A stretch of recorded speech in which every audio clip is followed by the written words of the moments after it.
എന്തായാലും ഇതൊക്കെ ഒന്ന് നീക്കിക്കളി. ഇതിൻ്റെ ഉള്ളിൽ വേറെ ഉണ്ടാവില്ലേക്കും അല്ലേ? ഒരാൾ അങ്ങോട്ട് പോവാ, അങ്ങോട്ട് പോവാ. അത് പോവില്ല, അങ്ങനെ പോകുന്നില്ല. നല്ല സാധനം കേട്ടോ, നല്ല അടിപൊളി സാധനം. നിങ്ങൾ എന്തായാലും കണ്ടത് വലിയ കിട്ടല എന്നിട്ടേ.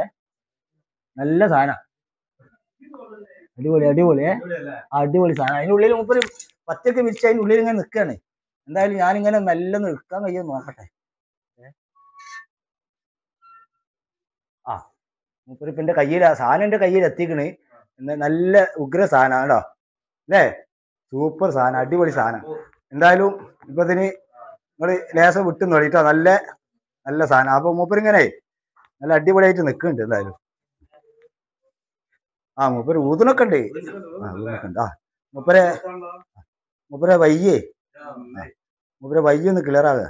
ഇങ്ങനെ പോയി കിട്ടിയാൽ നമ്മൾ ഇങ്ങനെ. ഇതാണ് നമ്മളെ പാമ്പ് പിടുത്തം. നല്ല ശാസ്ത്രീയമായിട്ടുള്ള പിടുത്താണ്, അടിപൊളിയായിട്ടുള്ള കാര്യം ചെയ്തു.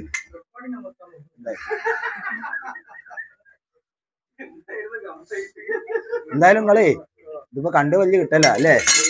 അല്ല അടിപൊളി സാധനം തന്നെ. അത് തന്നെ ആണല്ലോ ഇത്. നീ കയറാനില്ലല്ലോ, നീ കയറാനില്ലല്ലോ. വയസ്സങ്ങനെ പറയാൻ പറ്റില്ല. വയസ്സൊക്കെ എന്നറിയാണെങ്കിൽ വെറും നമ്മള് അങ്ങനെയല്ലാട്ട് പറയണേ. പാമ്പിന്റെ വയസ്സെന്ന് പറയാനേ എനിക്ക് പാമ്പിനെ കുടിക്കാൻ തന്നെ അറിയില്ല. പിന്നെ ഞാൻ വയസ്സ് തരാൻ നിൽക്കാം അല്ലേ? നല്ല കഥയായി പോയി. ഇപ്പൊ എന്നെക്കാണൊക്കെ എത്രയോ എക്സ്പീരിയൻസ് ഉള്ള വൃത്തക്കാരുണ്ട്.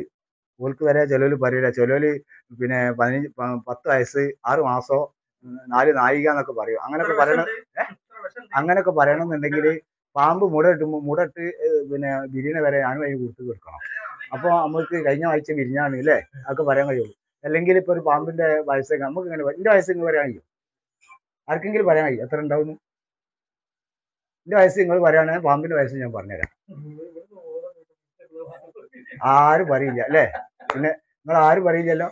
ഞാൻ നാട്ടിൽ നിങ്ങളെല്ലാവരും ഇങ്ങനെ കണ്ടുകൊണ്ട് നിൽക്കണമല്ലേ ജനങ്ങളെ.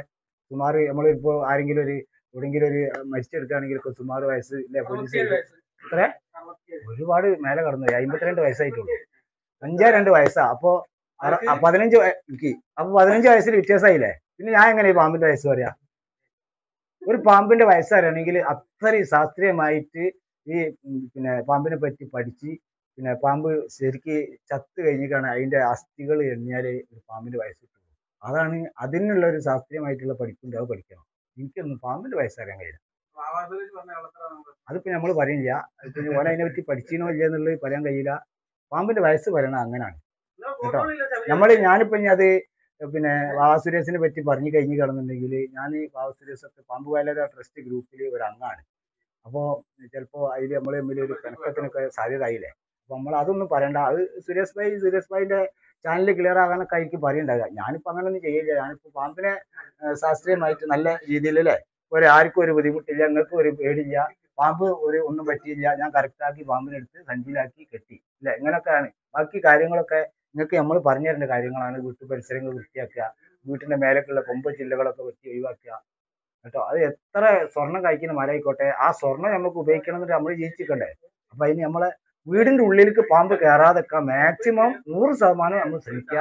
പുറത്ത് പാമ്പുണ്ടാവും, പുറത്തിട്ട് നിങ്ങൾ എഴിഞ്ഞെടുക്കണാണ്. അപ്പൊ അത് വീട്ടിന്റെ ഉള്ളിലേക്ക് കയറിയാൽ ഇപ്പൊ ഒരു അലമാറിന്റെ ചോട്ടിലേക്ക് പിന്നെ ഒരു കുട്ടികളെ ഒരു കളിസ്ഥാനം പോയി നമ്മൾ എന്തായാലും നമ്മളായാലും കുട്ടികളായാലും നേരിട്ട് കൈയിട്ട് എടുക്കൂലേ? ആ സ്ഥാനത്ത് നമ്മൾ പുറത്താണെന്നുണ്ടെങ്കിൽ നമ്മൾ അങ്ങനെ കൈയിട്ട് എടുക്കുമോ? എടുക്കൂല, ശ്രദ്ധിക്കൂലേ? അപ്പൊ വീട്ടിന്റെ ഉള്ളിലേക്ക് പാമ്പ് കയറാതെക്കാൻ നമ്മൾ 100% തന്നെ ശ്രമിക്കാട്ടോ. അപ്പൊ ഞാൻ ഈ കൊല്ലം തന്നെ ഒരു ചുരുങ്ങിയത് ഒരു 5-8 വീട്ടിൽ നിന്നൊക്കെ എടുത്തത് വീട്ടിന്റെ ഉള്ളിൽ നിന്ന്, ബെഡ്റൂമിന്റെ ഉള്ളിൽ നിന്നൊക്കെ.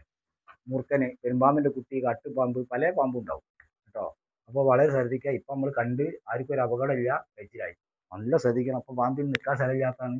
പിന്നെ പറഞ്ഞാൽ മഴ പെയ്യുന്ന സമയത്ത് ചൂടുള്ള സമയത്ത് മഴ, ന്യൂനമർദ്ദം, അത് ഇതെന്നൊക്കെ ആയിട്ടാണ് വരുന്നത്. വളരെ ശ്രദ്ധിക്കുക. ഇറ്റിങ്ങൾക്ക് നിൽക്കാൻ സ്ഥലമില്ലാത്തതാണ്. കൂടുതൽ ചൂടുള്ള സമയത്ത് ഇറ്റിങ്ങൾ പുറത്തിറങ്ങും, കൂടുതൽ മഴ പെയ്യുന്ന സമയത്തും പുറത്തിറങ്ങും. ഇറ്റിങ്ങൾക്ക് ഒരു കാലാവസ്ഥ നല്ല ഇതിൽ നിൽക്കുകയാണെങ്കിൽ ഇവർ ഭക്ഷണം കഴിക്കാൻ മാത്രമേ പുറത്തിറങ്ങുള്ളൂ. അല്ലെങ്കിൽ പൊത്തിൻ്റെ ഉള്ളിലൊക്കെ ചൂടും പുഴച്ചിലും എടുക്കുമ്പോൾ അവർ പുറത്തിറങ്ങും. അതിലൊക്കെ നമ്മൾ ചവിട്ടിപ്പോയാൽ കടി കൊടുക്കും. ആ ചവിട്ടിയിട്ടുള്ള കടിയും അല്ലാത്ത കടിയായിട്ട് വ്യത്യാസമുണ്ട്. ചവിട്ടിയിട്ടുള്ള കടി എന്ന് പറഞ്ഞാൽ നല്ല കടിയാണ്, കടിക്കുക. അപ്പോൾ അതൊക്കെ നമ്മൾ വളരെ ശ്രദ്ധിക്കണം. ഇരുട്ടത്ത് ഒരിക്കലും നടക്കരുത്. ഒരു മൊബൈലിൻ്റെ ടോർച്ചെങ്കിലും കഴിക്കാം കേട്ടോ. അങ്ങനെ കടിച്ച് നടക്കുക. നമ്മളെപ്പോഴും വീട്ടുകാരോട് പറയാം, ഒരു ചേരിയോ വിറകോ എന്തുണ്ടെന്നുണ്ടെങ്കിലൊക്കെ നമ്മൾ ഉള്ളിൽ കൈയിട്ടെടുക്കരുത്. ഒരു തേങ്ങൻ്റെ ചേരി പോലും കവുന്നെടുക്കുന്ന ഉള്ളിൽ കൈയിട്ടെടുക്കരുത്. അത് തട്ടി മറിച്ചിട്ട് വേണം എടുക്കാൻ. ഇപ്പോൾ ഒരു ചേരിൻ്റെ ഉള്ളിൽ ശരിക്കും ഈ മൂർഖന് കിട്ടുക ഇല്ലേ? ഇത്ര വലിയ മൂർഖന ചുരുണ്ടടങ്ങുന്ന പാമ്പ്. അപ്പോൾ നമ്മൾ അപകടത്തിൽ നിന്ന് രക്ഷപ്പെടാൻ നമ്മൾ തന്നെ മാക്സിമം ശ്രമിക്കുക. ചിലരിലേക്ക് പാമ്പ് വരാതെക്കാൻ വരും. ഈ സ്നേക്ക് പ്ലാന്റ് എന്ന് പറഞ്ഞ ചെടിയില്ലേ, ആ ചെടീൻ്റെ മേലെ പാമ്പുണ്ടാവും. വെറുതെ പേര് വരാന്നുള്ളൂ, അങ്ങനത്തെ ഒന്നുമില്ല. പിന്നെ ചിലർ കുറേ മണ്ണെണ്ണയും ഗ്ലാസിട്ടൊക്കെ കൊണ്ടുപോയി പാരൂ. എത്ര പാരൂ? എത്ര ദിവസം പാരൂ? അതുകൊണ്ടൊന്നും വലിയ കാര്യമൊന്നുമില്ല. 100ൽ ഒരു 5% ഒരു തടസ്സമാണ് മണ്ണെണ്ണ നമ്മൾ കുടഞ്ഞാൽ. അത് ആ കുടഞ്ഞിടത്ത് കൂടെ മെല്ലെ വരുന്ന പാമ്പൊക്കെ ആണെങ്കിൽ സ്മെല്ല് കേൾക്കുമ്പോൾ അവർക്ക് അലർജി, അപ്പോൾ കിട്ടാൻ പോകും. വീട്ടിൽ വരുന്ന കണക്കാണ് മണ്ണെണ്ണ ഒക്കെ കഴിഞ്ഞിട്ട് പോകും. അപ്പോൾ അതൊന്നും നിങ്ങൾ ചെയ്യണ്ട. നിങ്ങൾ മാക്സിമം ശ്രദ്ധിച്ചാൽ മതി കേട്ടോ. നമ്മൾ പാമ്പിനെ എന്തായാലും പെട്ടിലാക്കി കളഞ്ഞു. ഓ, അത് ശ്രദ്ധിക്കേണ്ടെന്ന് ഞാൻ പറയില്ല.